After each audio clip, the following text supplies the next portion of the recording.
Hello, everyone. Good afternoon, good morning, and good evening, as I always do, since we are speaking around the world. This is Joseph Trevisani. I'm starting to sound like some sort of radio announcer.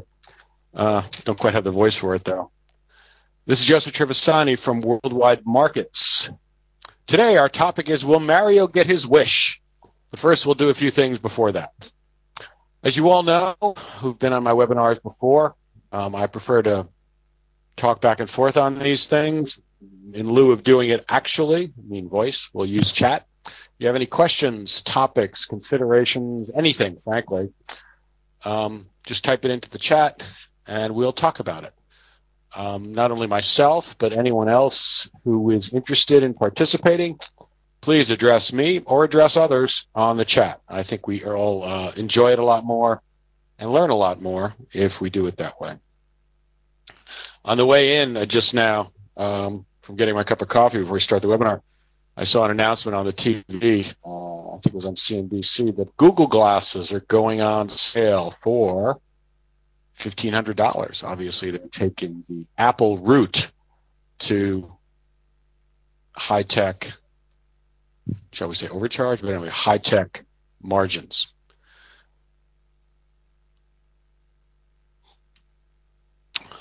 What we have in front of us is a chart. Let's look at the question first. Let me show you another chart right here, and this is the ECB rate. Okay, this is a chart of the past year, but the only real interesting thing about it is the very end of it.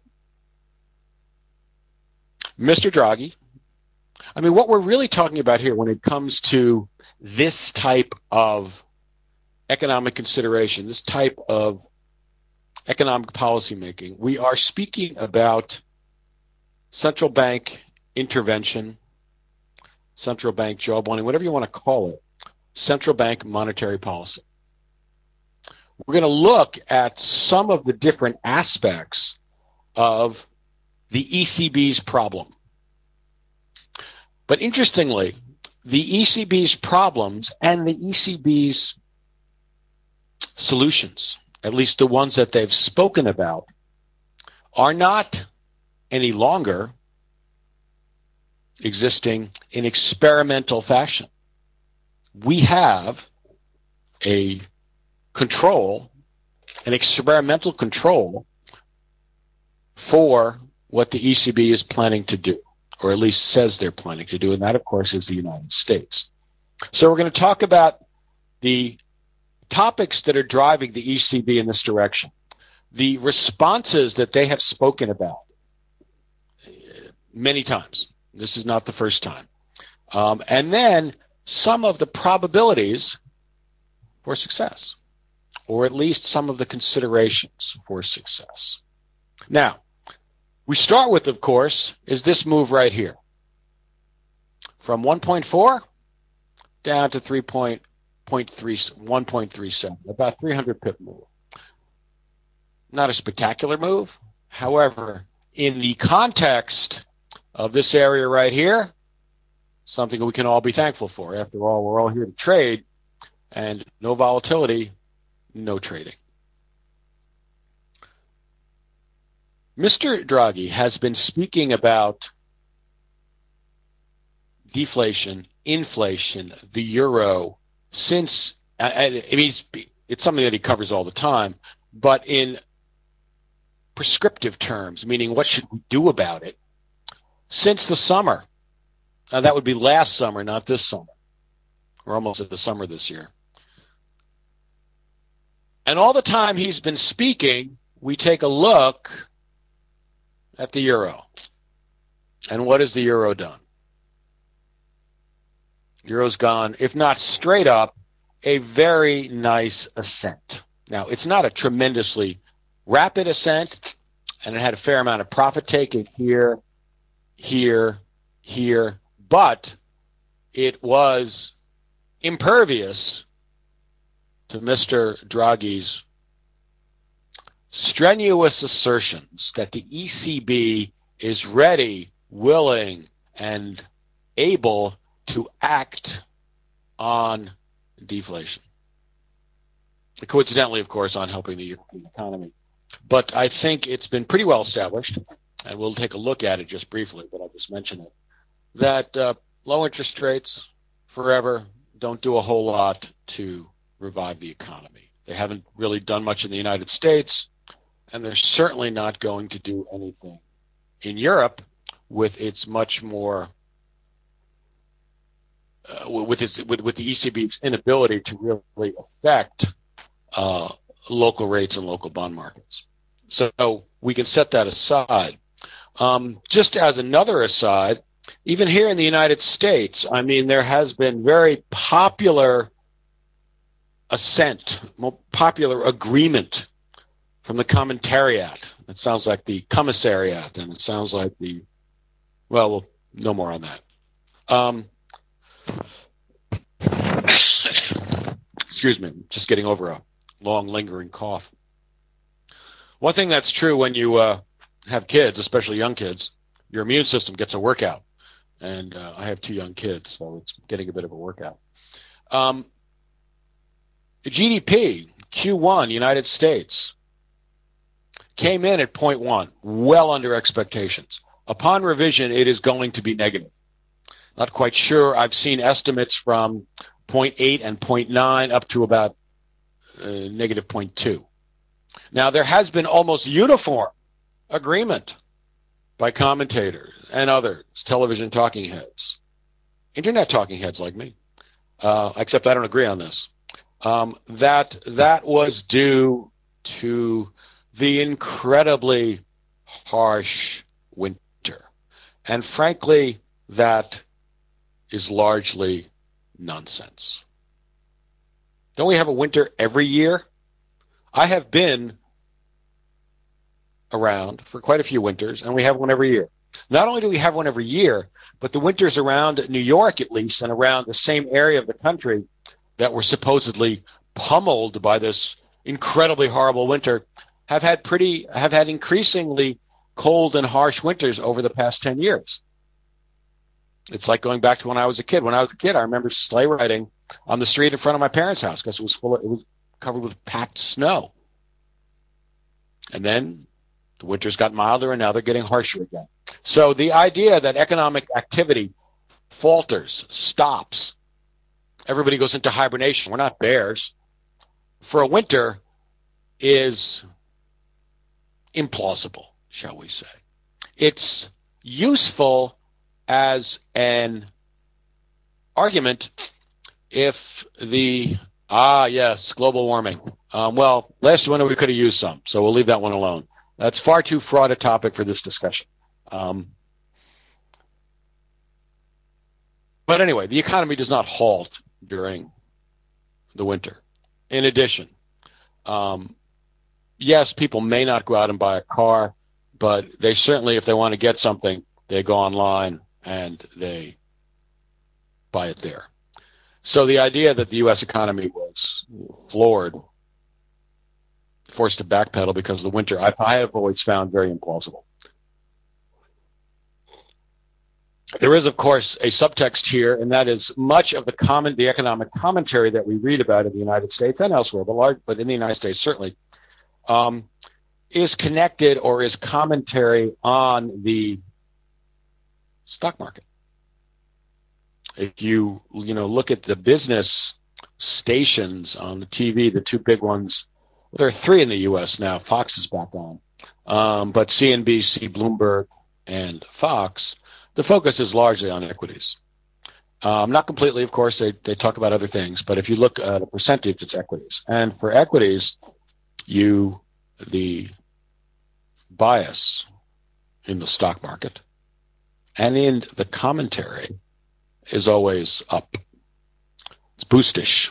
No, there is no such word. That's true. There's very little on currencies. In fact, currencies have kind of dropped off on almost all of the stations, even less than they used to.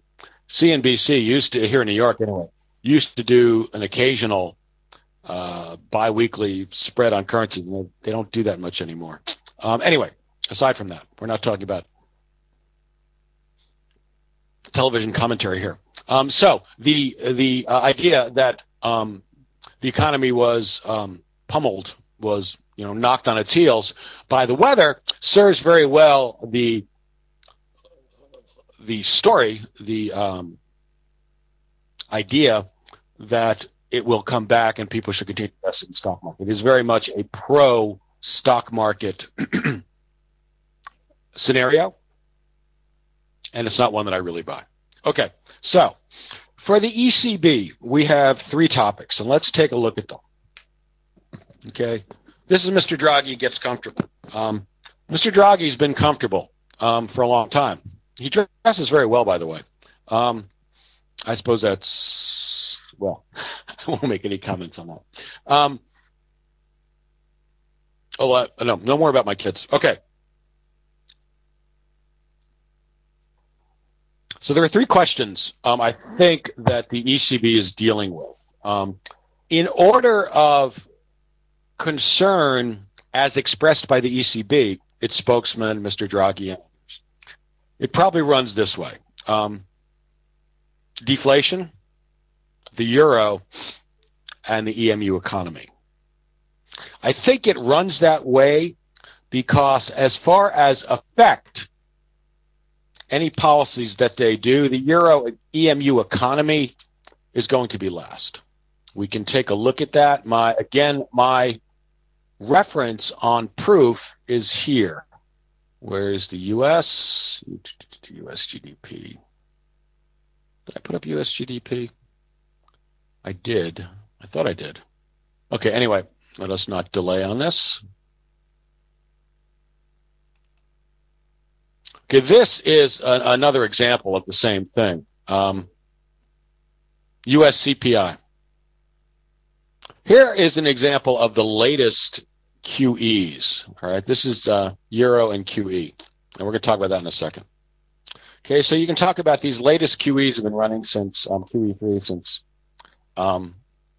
2012. Okay, and let's look at CPI in the U.S. since 2012. Do we see any effect here? Very little. Even in the topic or the economic indicator most closely tied, both in theory and we think in practice, to monetary policy, inflation. Mr. Friedman's, very famous quote, everywhere and always a monetary phenomenon. We can see that even with the advent of QE in the United States, now it was going on before that, but the most recent time, which became monthly purchases, QE3, inflation has gone down. Now, I'm looking at CPI, headline CPI. I know the Fed prefers to look at core. Personally, I think that's nonsense. One, it's not the true CPI that people pay, and the CPI that people pay is where the economic effect comes from. If energy and food are not rising, but something else is, it still drains the purchasing power of the consumer. And if the consumer is 70% of the economy, then ignoring it, I feel, is simply giving the government and the Fed a better reporting figure because it's lower. Because inherently and instinctively, I think consumers think that inflation is a bad thing. You have to look at deflation and how hard the Fed and others have strived to explain why deflation is bad. It's not an intuitive argument to a consumer. If a consumer thinks that they're going to buy a car next week and it's going to be $15,000 and in 6 months it's going to be $12,500, they're very likely to wait. That, of course, is the key, the kernel of the deflation danger. But it's not an intuitive argument. It would seem to be an advantage to the consumer. Okay, so of the 3 things that we're looking at, let's take a look at where we are with the European situation right now. Come on. Okay, there we go.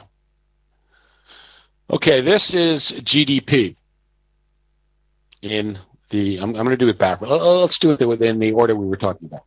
Let's look at CPI. This is European. Where is it? CPI. Here it is. European. Okay. Is there a cause for concern here? Yes. The question is what to do about it, but there is definitely a cause to concern here. This effect here is portion, at least the base effect on the falling prices through the recession and into 2009. But that's certainly not the case here.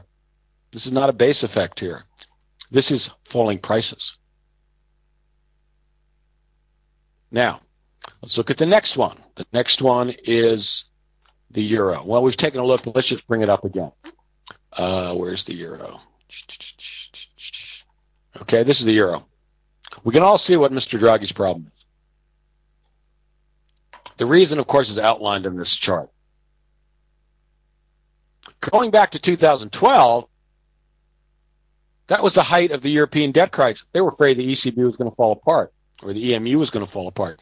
Mr. Draghi's famous assertion to do whatever it takes, a quote from the movies, of course, I think, back in the summer of 2012, everyone took it seriously. Now, on top of it, of course, remember, it's largely the banks that held the sovereign debt, and they were certainly listening to the ECB, and they could be threatened by the ECB, but that's not public. But in addition to all of that, and Mr. Draghi's promise to save the euro, Mr. Draghi, once he started talking through here, in the summer of 2013, when the euro was clearly saved, and I never bought that the euro was going to collapse anyway, because for the European Union, for the governing bodies, for the governments, for the elites, I know that's a popular word these days, and it's not meant to be complimentary, in Europe, the euro was always something to save. You know, a lot of how you view the world, some of, I guess, how you view them, I'm going to be a little philosophical. A little of how you view the world comes from your parents, of course, a lot does.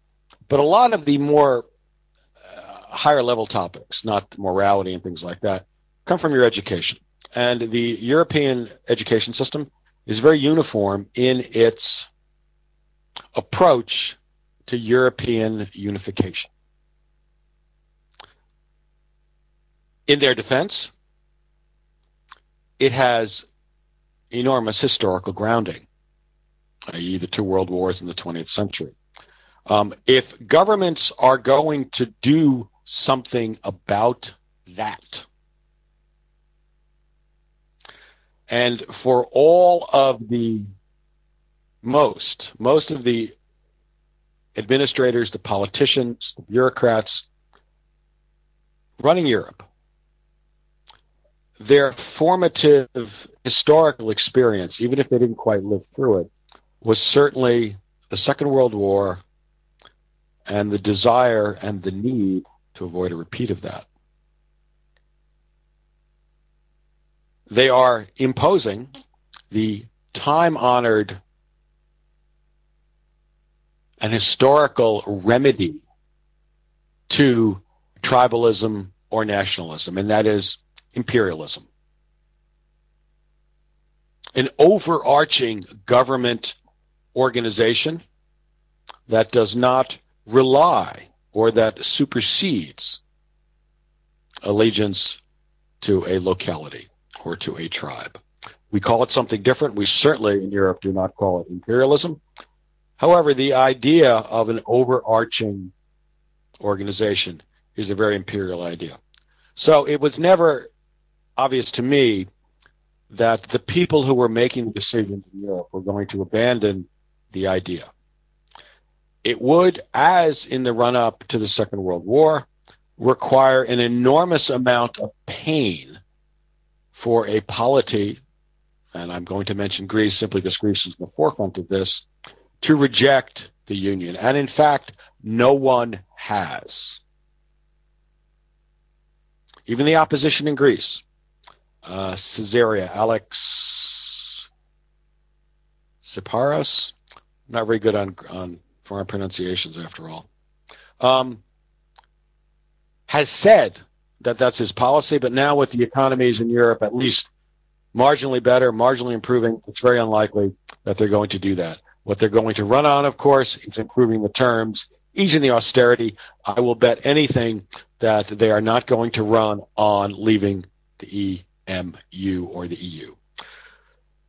So whatever you can say about the imperial pretensions of Brussels and the European Union and the ECB, if you will, there does not seem to be any taste in Europe, either among its leaders or its people, to abandon the European Union.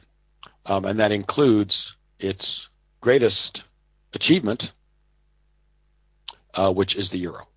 So, throughout this period, back to Mr. Draghi's problem, throughout this period here, from the summer of 2013, when Mr. Draghi was, and other people on the board were talking about the problems of deflation and the problems of the euro, what did the euro do? Well, the euro kept going up. Why? It's very obvious. Because the ECB was talking and the Fed was doing.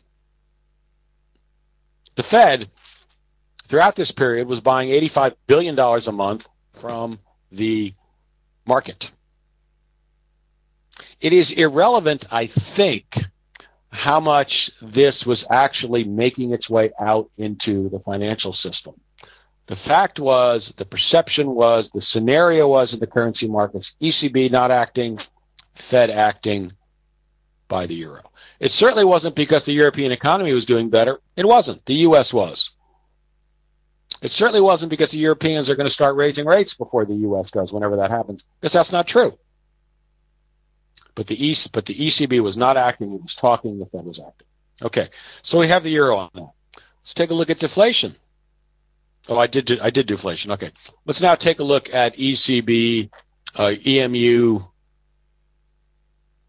where do we have it here? GDP. This is annual. Is there something to worry about here? If you look at the last, from 2013 on, there's a definite recovery. Now, what really happened here, of course, is that the recession ended in Europe. You know, there's an interesting and problematic corollary, not corollary, but here in the United States, by the way, I don't know where I'm speaking from. I'm speaking from New Jersey, which is where our offices are, about 25 miles north and west of New York City, of Manhattan, where I live. So that's my perspective. The first quarter GDP, which was probably going to come in worse than 0.5% negative, the traditional, as we all know, definition of recessions is 2 consecutive quarters of negative GDP. Now, I don't know that I am yet looking for that, and it would certainly be unexpected. But at least judging by retail sales, the prospects for April were poor. One of the more telling statistics that does not get enough play, at least out in the media, we all look at the unemployment rate, which is 6.3%. Of course, that's nonsense. The U.S. unemployment rate, at least encountering people who would like to work, is much higher. 2 things happen with that kind of unemployment rate. One, and the other important topic is that average wages are not rising. They are matching inflation by around 0.5% more, and that's it. This is not the kind of income that's going to drive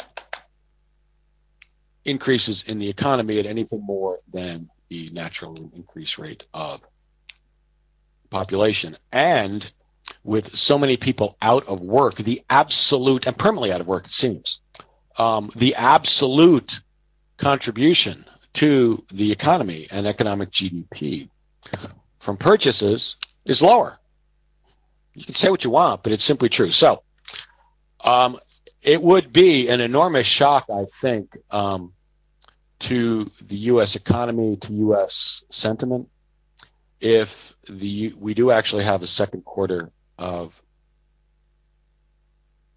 negative GDP. I'm not expecting that as of yet, but I am wary because of the retail sales numbers. The other numbers in the U.S. that are looking better are the ISM numbers, which are looking better. However, ISM, especially in manufacturing, is a small portion of the economy, plus it has a lot of overseas orders. So there are other areas here. Okay, back to this. So is there something to worry about here? Yes. If you look at other economic factors, I do want to pull up the charts. So let's just take this one. Is there something of concern here? We have the same attitude here that we have in the United States with the ECB, with the Fed. Both central banks, although more so in the U.S. where it's part of their official mandate, are concerned about the economy. The ECB has tried very much and been under the German influence to let the economy run and pay attention to interest rates. Is that a sound policy?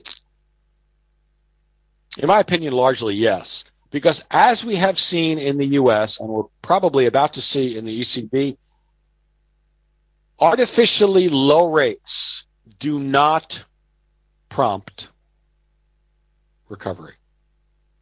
If other things were equal, which they are not, the rate policy at this level would be largely irrelevant.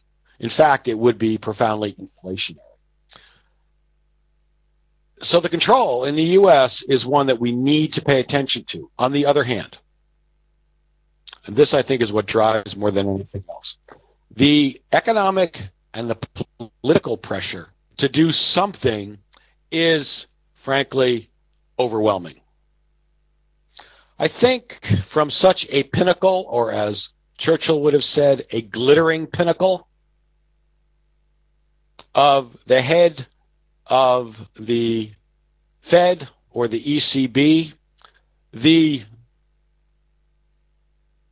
I won't say delusions, but the feelings of both power and, if you will, omnipotence can be quite strong.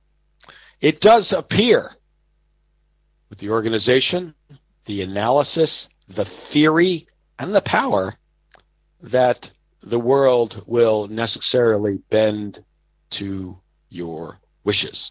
As we have seen, it does not. Nevertheless, the urge, bureaucratic and political, to act is clearly overwhelming.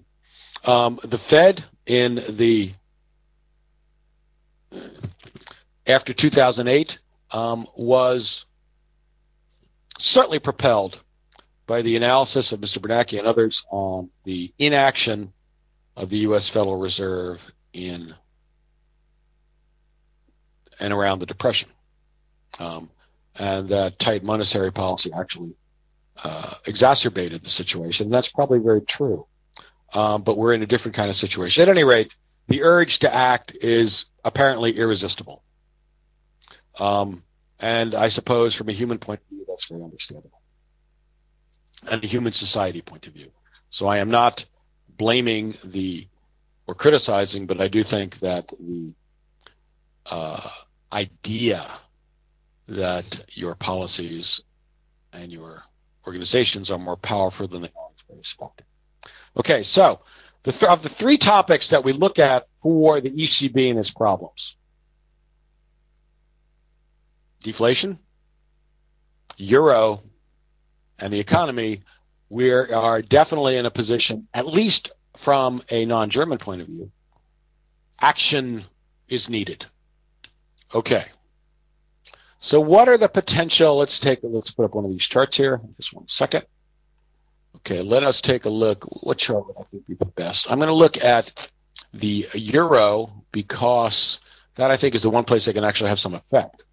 But, okay. So what are the potential ECB responses?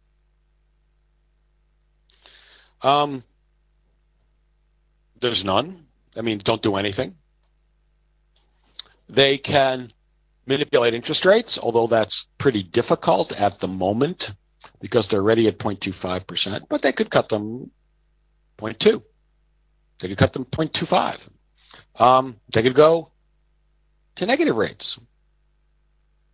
That has been spoken about by Mr. Draghi since last summer. Did not seem to get a very positive response from the Germans.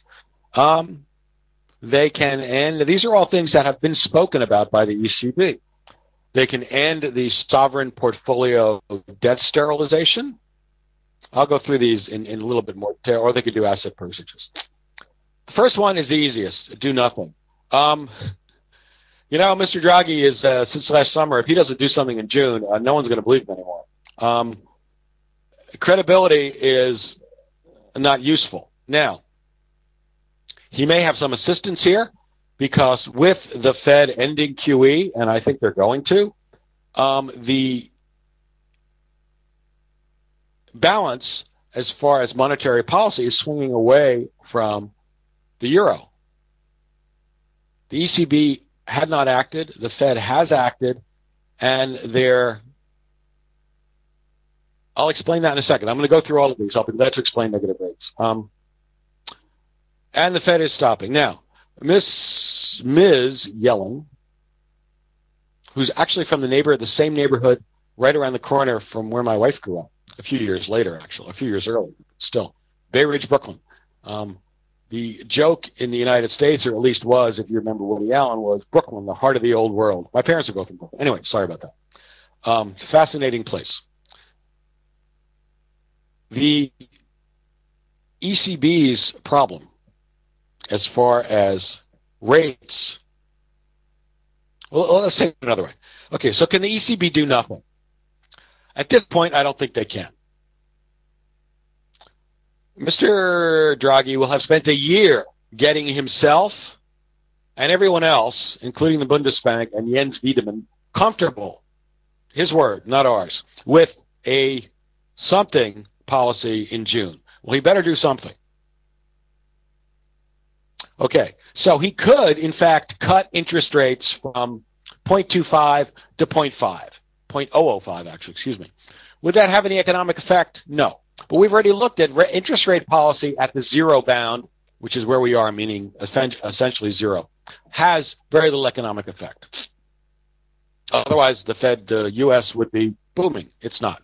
Deficit spending would be, if it were effective, and it's not, cause the United States and other economies to blossom. Obviously, that's not the case either. We can delude ourselves by the need to act on both the government and the bureaucrats, meaning the central bank's part, that this is the case. But in fact, the evidence is more or less in front of us, if we're willing to look. As the old phrase, none are so blind as those who will not see. Neither one of these sponsors, neither one of these economic moves, economic actions, policies, sponsors strong economic growth. The reasons are myriad, and I can't really go into them right now. We'll be at it all day, and they're very contentious. Nevertheless, the urge to act overcomes evidence in this case. Okay, let's let that one aside. So the ECB could cut rates, and this is probably the least thing that they can do, to 0.25. What will this do, or from 0.25 down? Economically, to do very little. It may, I think it probably would affect the euro. The euro would, of course, go lower. I think we're seeing a start of this right here. Much as Mr. Draghi back here in 2012 wanted to save the euro, now he wants to actually give the euro a good smack around the head so it'll go down. So there is some economic effect from that. And that, of course, is through exports. Now, it's not nearly as much of an effect as one might think, because the Europeans and the EU's greatest customers itself, inter-European trade. And that, of course, is unaffected by the exchange rate. However, all of the European economies do export to a greater or lesser degree. Not all of them are like Germany, where it's a huge part of their economy. And so there will be a positive effect on the European economies. You can make the same argument right here through this whole period right here for the United States. Throughout this period, manufacturing has stayed relatively strong. And part of the reason for that, of course, is exchange rate. Simply cheaper. If you're looking to buy a tractor from John Deere or from a European manufacturer, Fiat, I assume they make tractors, it may be very well cheaper to buy from the United States. So it does have an economic effect. There's no doubt about that. Okay, the next one, which Mr. Draghi and his other people in the ECB have spoken about at length, negative rates. How do you make negative rates? Well, you don't really make negative rates. What you do is you charge banks for deposits. Remember, the rate that the ECB and the Fed set are essentially interbank rates. They're what the Fed charges or pays or charges, I guess the way to put it, for banks to keep deposits at the Fed. The idea being, economically, that the lower the rate, the less likely banks are to keep their excess deposits at the Fed, and the more likely they are to lend it out to the economy. So if you want negative rates, instead of paying the bank 0.005 for its deposits, you charge it 0.005 or 0.01 or whatever it is, and that's how you make negative rates. They're not really negative rates. In fact, you are quite right that the term is a negative it makes no sense. What you do is you charge banks with the idea that they will then be emboldened to lend out. The problem with rate policy at the zero bound, and actually on the way down, and rate policy in general, if you'd like, is that the banks can't make money. I mean, they can't make loans without a borrower. Someone needs to come to the bank and ask to borrow money. And since that's not the case now, it certainly has been true in the United States, and I think will be absolutely just as true in Europe, that if you force banks or simply pay them less, you simply damage their profitability, which maybe is a good thing. I don't think so, but you could say that it is. But you don't create loan demand. The problem with this particular policy is, one, it doesn't work, and two, it makes everyone wary of the future. Because one, the central bank, the most important economic actor, is telling you things are still pretty dicey. That's why they need to keep rates so low. And two, sooner or later, rates go up. And when they go up, businessman who's planning for the future is, one, not going to be sure when and how fast they're going to rise, and two, what the economic effect is going to be. It is true, low rates are a drug on the economy. They make businesses seem more profitable than they are. They make the economy seem healthier than it is, to whatever degree it's healthy. And when you are contemplating building a new factory, employing more people, you have to ask, okay, we have 2% growth now. So I'm going to build a factory anticipating sales growing at whatever rate based on a 2% economic growth. I mean, you've got to make the projections. It takes 2 years to build a factory, however long it takes. Or to build a house, and how are you going to sell it? Okay, well, in 2 years, if rates are not 0.25 in the U.S., but 1.5, what is that going to mean for the economy? And I think a lot of people who are planning are saying, I don't know. This is an unusual situation. It's a artificial situation. And in order for me to state, and remember, many businesses are smallish businesses or small businesses. They're family businesses, more so in Europe, certain places like Italy than here. But that's where the growth comes from. This is highly risky endeavors, both not only economically, but emotionally. I'm know a number of people who run their own small and medium-sized businesses here, and it can be very draining and risky. And if you're looking to make a projection for 2 years or even a year, you're going to be wary. So it's an artificial environment. Okay, so that's how you get to negative rates. The next one is the end of the sovereign portfolio. This, I think, is probably the least important of all of them, so maybe it'll get done. The ECB did, during the height of the European debt crisis, buy sovereign debt from a number of countries on the secondary market. They're not allowed to buy initial offerings. I know I've said this before, but not recently. The Fed has been buying upwards of 70%. It's probably lower now that they're cutting back on QE, of the initial offerings from the Treasury. It's like paying one credit card with another. There's no reality to it except that people accept it, so it's fine. Almost all banking to a degree is a confidence trick, really. It's not a trick, but it requires confidence. No bank ever keeps the full amount of its liabilities on hand, or could it? And that's how money gets multiplied throughout the economy. It is largely the product of bank loans and not government creation of money that gives you the multiplier out through the economy. One other thing I want to show you. So, sterilization. So this bond portfolio, has been rolled over. They did it on weekly repos, basically. So every week they sterilize the same amount. They take it out of the market, out of the bond market, and then they put it back in. And every week they roll it over. They're rolling it over for almost 2 years now. They could stop that. It's frankly not going to make any difference whatsoever, which is probably why the Germans have said it's okay. The last one is that they could do of the choices. Now, I mean, there's choices of the ECB. They can do nothing.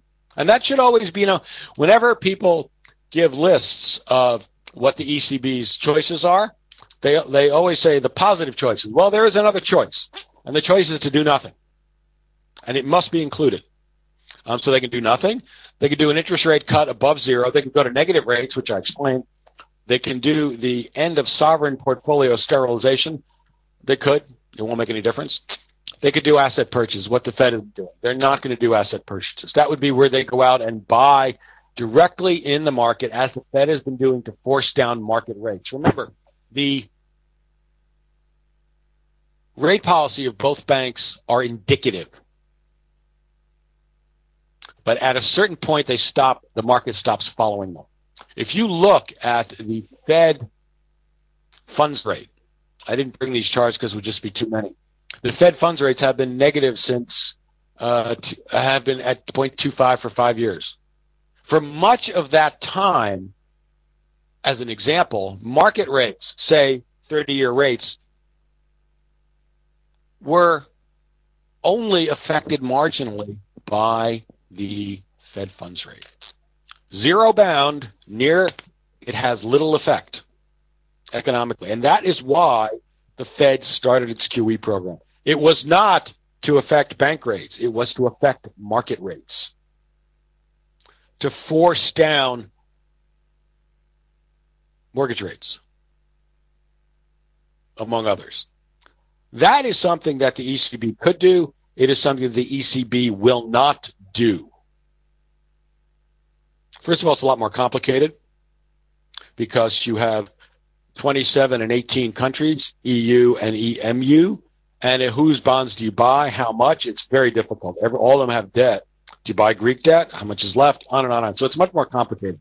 In the U.S., you have a uniform market. You have a nationwide market, so they can just go out and buy their own treasuries and force rates down. So aside from the fact that they're not allowed to do it by charter, aside from the fact that the Germans don't want them to do it and will have a veto on it, it won't really be, it's very, very difficult to do.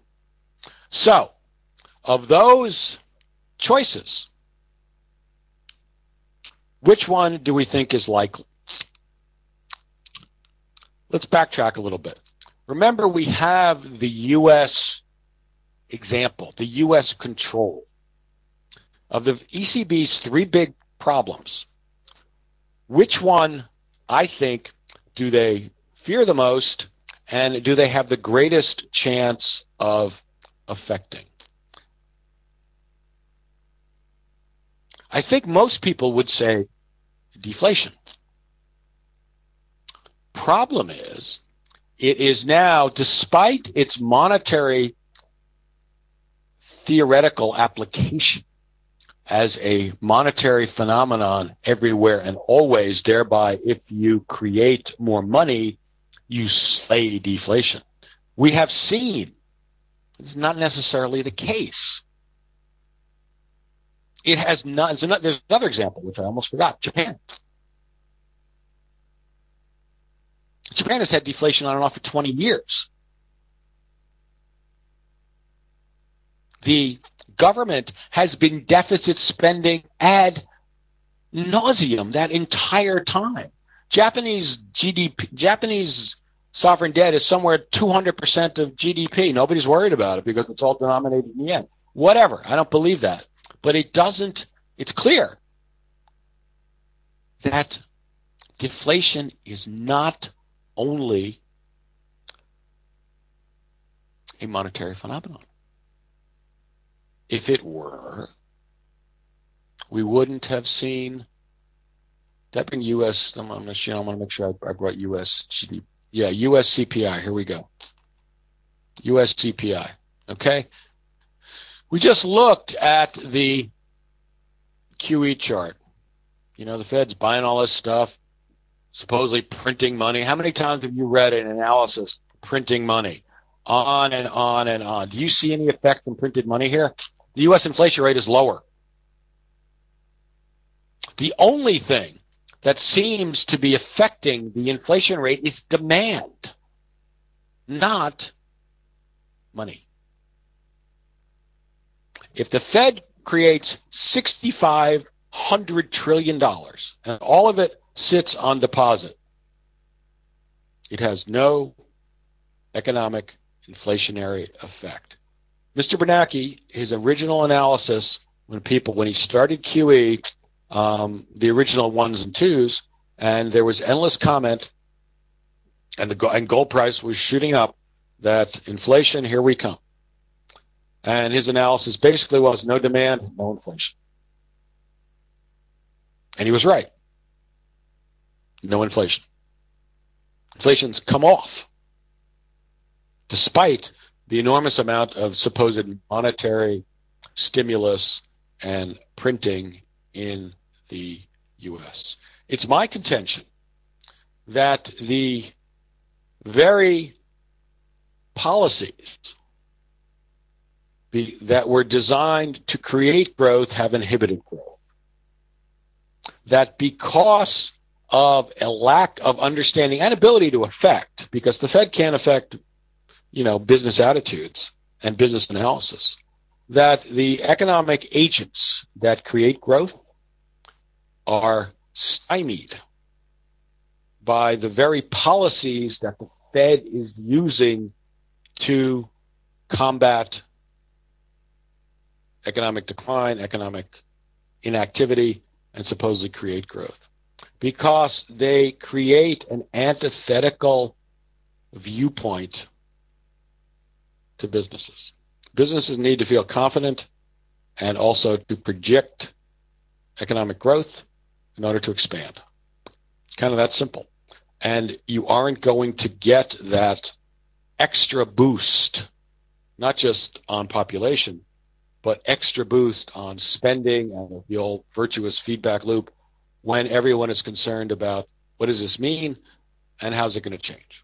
And so that's kind of a conceptual problem, and it's not one I think that I am so wise in pointing out.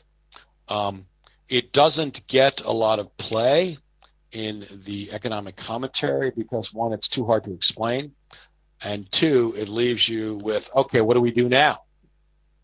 And everybody likes action, everybody likes a narrative, everyone likes a story, and everyone likes cause and effect. And this is pretty difficult to look for cause and effect. Okay, so both the U.S. and the Japanese comparisons on some of these problems, the three problems for the EU, two out of the EMU, excuse me, two out of the three, deflation and the economy, do not seem to be readily affected by this kind of monetary policy. And, you know, this is one of the Bundesbank's points of view, that acting for the sake of acting is actually counterproductive. Now, of course, none of these things, the economy, deflation, or the euro, exist in isolation. They all affect each other. They all are interrelated. And if one thing changes, sooner or later the others. Now, European growth, let's take a look at European growth, has gotten a bit better. This is GDP. This is rate policy and overlaid with a chart of GDP. Now, GDP, I think, in Europe is out tomorrow, the second quarter. It's out very soon. A projection is, wait a minute, I wrote it down. The projection for Q1, we're just looking at Q1. They have a lot more stuff to get together in Europe. Is 0.4 quarter to quarter and 1.1 annually. This is an annual, is this the annual rate? Yes, this is the annual rate. Let's take a look at the Q to Q rate. I have that here. This is the European quarter to quarter rate. The average is 0.1 as it's coming back up. So if we, and that's a yearly average. I did four periods on the moving average. So if that comes back and it comes in at 0.4, then that is, as expected right now, that is an improvement. And so when you overlay here on the refi, it appears that there is some sort of connection. Because with a delay, as the rates, this is time, there are two scales over here, by the way. The farther one is, I'm sorry, the farther one is, this one is, the closer one is the interest rate, and the farther one is the GDP expansion rate. So if you look at this chart, you can look for coincidence, but you can't see causality. Okay, give me 5 minutes, and we will wrap this up. I'm being told by our administrator that it's time to wrap this up, which I'll be glad to, since we covered most of the topic. So the problems that the ECB has for low rates, each one of these, is no policy, I think, is probably the best, but I don't think they're going to do that. Interest rate cut, it is not going to have any effect economically or probably on deflation. It may have some effect on the euro, which has a feedback loop, of course, both to deflation and the economy. Now, the ECB itself has said that they blame, I think that, I forget what the figure was, I think it was 60% or so, that they blame 60% of the deflation on the strong euro, because the strong euro, of course, is not inflationary, it's deflationary, since everything else becomes cheaper. So if you're buying from overseas, the price goes down. Okay, so now the problem of negative interest rates, or the possibility of negative rates, is not going to be an issue because it's not going to happen.